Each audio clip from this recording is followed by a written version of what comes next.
माँ का आखिरी खत। रात के 12 बज चुके थे। माँ कभी दरवाजे की तरफ देखती तो कभी एक नज़र घड़ी के तरफ। माँ की आंखों में और चेहरे पर चिंता साफ नज़र आ रही थी। थोड़ी ही देर में दरवाजे की घंटी बजी।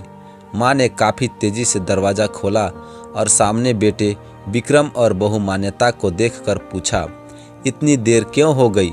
मैं कब से तुम्हारी राह देख रही थी।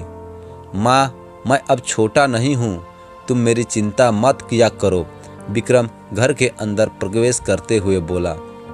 बेटा कितना भी बड़ा हो जाए, माँ के लिए छोटा ही रहता है। चलो छोड़ो, हाथ पैर धो लो, मैं तुम्हारे लिए खाना लगा देती हूँ, माँ ने दरवाज़ा बंद करते हुए कहा।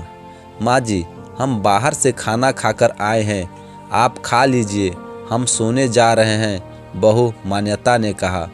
लेकिन मैंने तो तुम लोगों की पसंद की खीर बनाई है, आओ थोड़ी थोड़ी खा लो। माँ, तुझे एक बार में समझ नहीं आता क्या? तेरी बहू ने कहा ना, हम बाहर से खाना खाकर आए हैं, क्यों परेशान करती है? जा तू खीर खा ले और सो जा, और हमें भी शांति से सोने दे। माँ अकेले कैसे खीर खा सकती थी और उसे बिना खाए नींद कैसे आ सकती थी, क्योंकि बेटे के इंतज़ार में उसने भी कुछ नहीं खाया था। वह किचन में गई, एक गिलास पानी पिया और अपने रूम में चली गई। सुबह 10 बजे विक्रम की आंखें खुली। बाजू में मान्यता अभी भी सो रही थी। विक्रम हाल में आया तो लैपटॉप के पास रखी एक चिट्ठी पर उसकी नज़र पड़ी। यह चिट्ठी किसकी हो सकती है, यह देखने के लिए उसने चिट्ठी खोलकर पढ़ना शुरू किया। मेरे लाल, तू सोच रहा होगा कि एक ही घर में रहते हुए यह चिट्ठी क्यों? मैं तुम्हें बोलकर भी यह बात बता सकती थी। हाँ, बता सकती थी, अगर तू मेरी बात सुनना चाहता तो। किसी एक्सप्रेस गाड़ी की तरह तू आता है और कुछ ही पलों में निकल जाता है। खैर वो सब जाने दो। कल तुम्हारा जन्मदिन था, इसलिए मैंने खीर बनाई थी।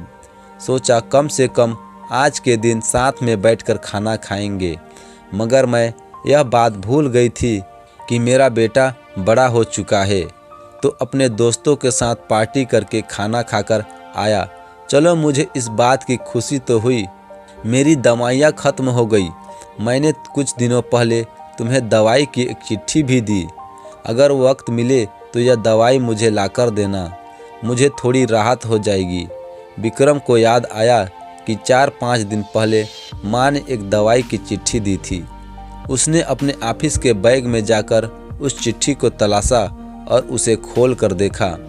उसमें लिखा था, मुझे ऐसी दवाई लाकर दो जिसमें मैं अपने बेटे को भुला सकूं।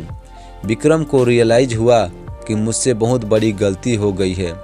उसकी आंखें नम हो गई। वह तुरंत अपने माँ के कमरे की तरफ दौड़ा। सबसे पहले उठ जाने वाली माँ आज क्यों नहीं उठ रही थी, उसे देखकर आश्चर्य हुआ। उसने माँ को उठाने की काफ़ी कोशिश की, लेकिन माँ एक गहरी नींद में सो चुकी थी। विक्रम के पास फूट फूट कर रोने के अलावा और कोई चारा नहीं बचा था। आपको यह कहानी कैसी लगी हमें कमेंट करके ज़रूर बताएं, और कहानी अच्छी लगी तो वीडियो को लाइक कर दें, और चैनल में नए हैं तो चैनल को सब्सक्राइब करना ना भूलें। धन्यवाद।